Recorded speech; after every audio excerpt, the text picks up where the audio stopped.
Agora você ouve uma palavra de vida com o pastor Érico Rodolfo Bussinger.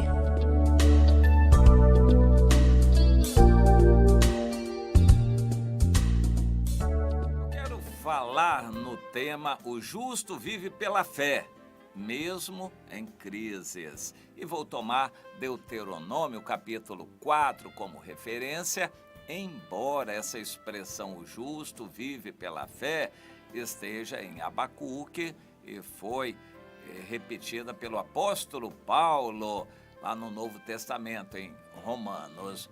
Nós cremos que o justo vive pela fé e nós precisamos entender isto, o que é fé.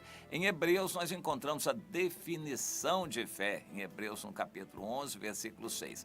A fé é a certeza, aliás, no princípio, do versículo 1. A fé é a certeza daquelas coisas que se esperam, a convicção de fatos que não se veem.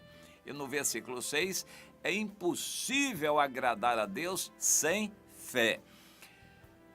Ora, se a fé é você crer no que não vê, é ter certeza daquilo que ainda não aconteceu, se isto é fé, é isto que agrada a Deus. E no capítulo 4, então, de Deuteronômio, nós vamos ver que Deus já queria que o seu povo vivesse pela fé desde a antiga aliança com seu povo de Israel.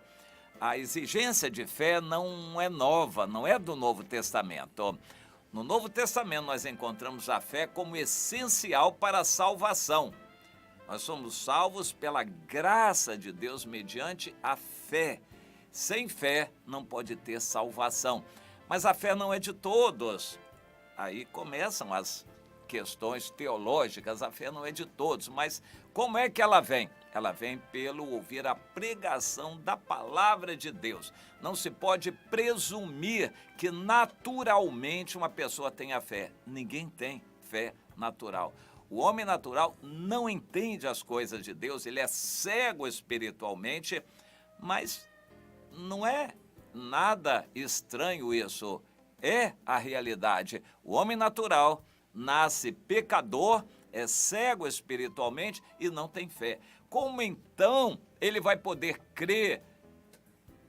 É preciso que alguém lhe pregue. Como crerão se não há quem pregue? Romanos capítulo 10. É necessário que se pregue para que a fé venha. Eu valorizo muito isso, irmão, quando eu vejo que a maioria dos crentes não sabe fazer isso e não faz.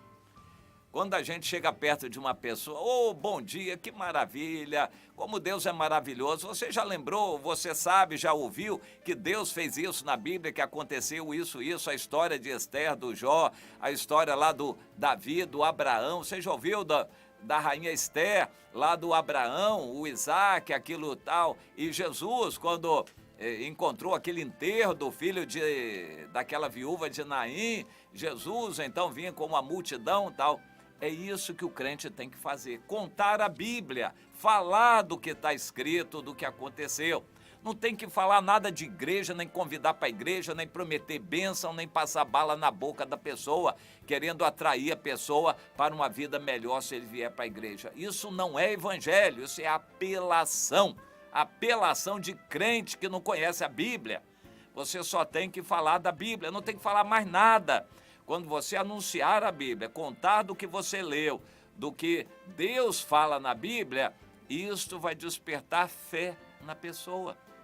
É contando, pregando o que a Bíblia diz, que vai despertar fé e ela então vai poder crer ou não. Mas aí vai ser responsabilizada diante de Deus se não crer. Vou repetir esse argumento. Ninguém naturalmente tem fé.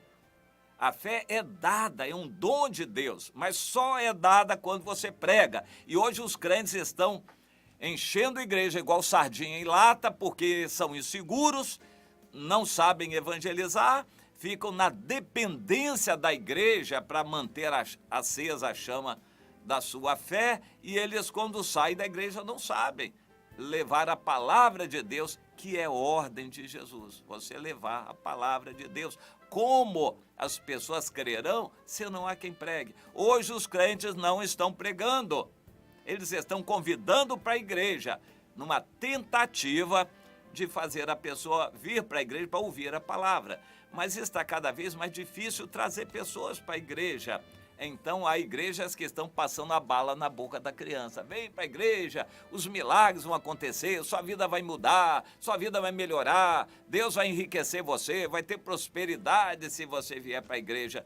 Então, com esse apelo, isso é apelação, não é Bíblia, não é vontade de Deus nenhuma, isso aborrece a Deus ficar com apelação de buscar trazer as pessoas para a igreja oferecendo coisas, bênçãos, oferecendo maravilhas. Não é isso que Jesus mandou pregar. Você só tem que pregar o que Deus disse na Bíblia, o que você sabe da Bíblia. Encoste numa pessoa, comece a falar da Bíblia, do que você sabe.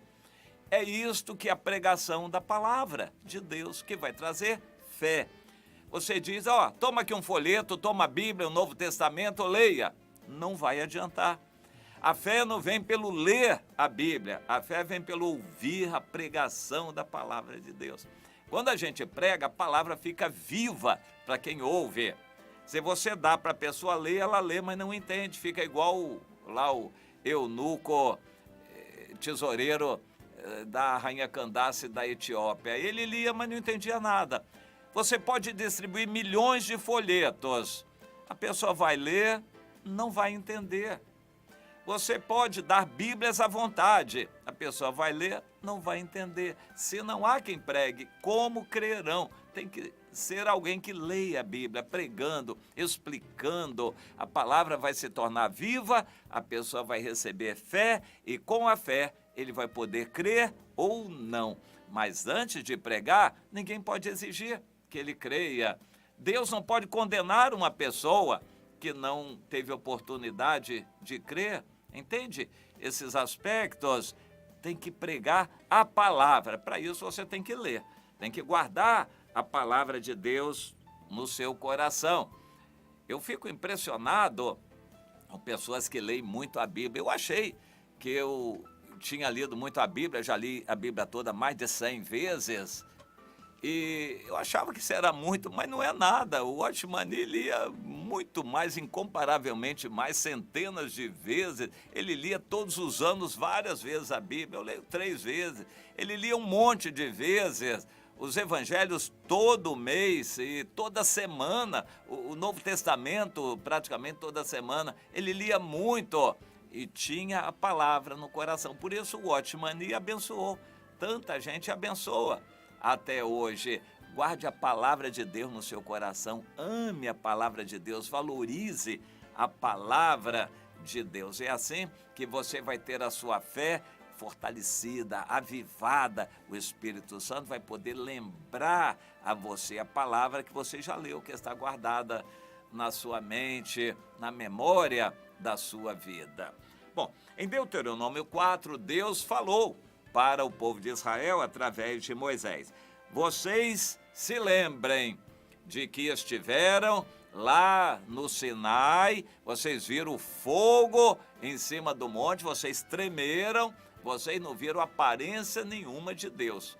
Vocês não viram nenhuma imagem, nenhuma semelhança de coisa nenhuma.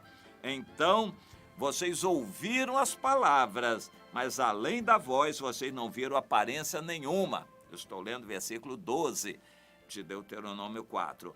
Então o Senhor anunciou para vocês a sua lei, os 10 mandamentos, e escreveu em 2 tábuas de pedra.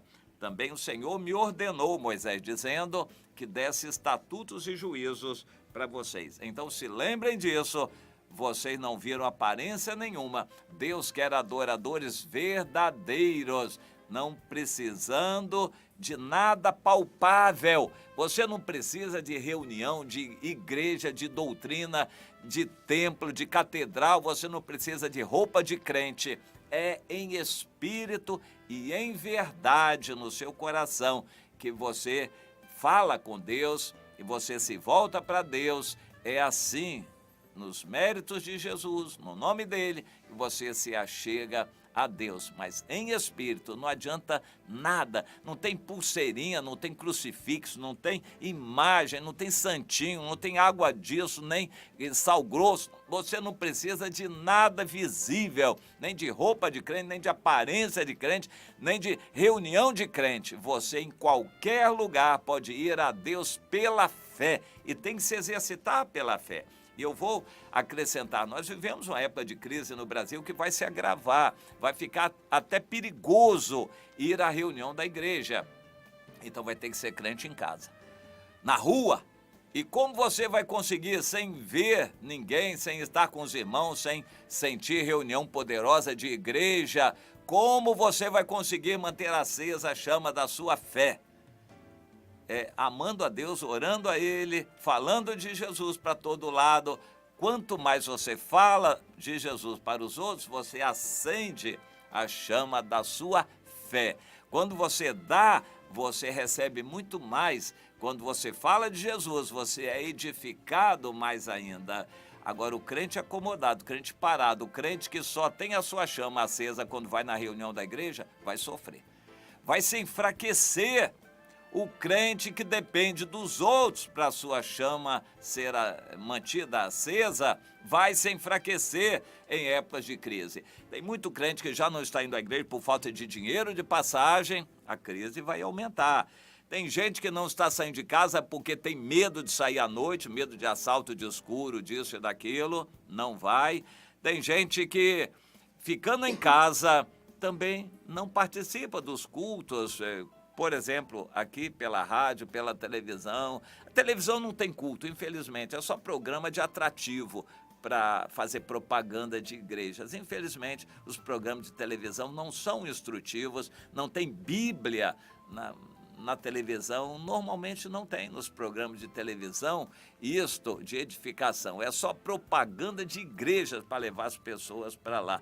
Bom, e agora? Você precisa de edificação. Em tempos de crise, você precisa aguçar a sua fé, fortalecer a sua fé. Fé é isso, é você manter acesa a chama da sua vida sem ver nada. Você não está vendo grandes reuniões, em grandes movimentos, em oração poderosa na igreja, mas você está vendo pela fé Deus ao seu lado, dentro de você, pelo Espírito Santo. Você vai ter que fortalecer a sua fé. A vida cristã, independente de qualquer coisa que se vê, que seja palpável, você vai precisar de Deus em espírito e vai se apegar a Ele pela fé. Comece a exercitar a sua fé, meu irmão, porque dias virão cada vez piores em que você vai depender apenas da sua fé para estar com Deus. Não vai ter ninguém perto de você para te ajudar. Na sua lágrima, no seu choro, na sua angústia, não vai ter ninguém perto para te ajudar. Você vai depender da sua fé, tão somente. Então, aguce a sua fé, mesmo porque sem isso você não entrará no céu. Não há salvação para quem não permanece na fé. Para quem não persevera na fé, não tem salvação. Preste atenção, a coisa é séria. Fortaleça a sua fé, decida andar com Deus sem precisar ficar vendo muita coisa na sua frente. Veja Deus em espírito, porque assim Ele é.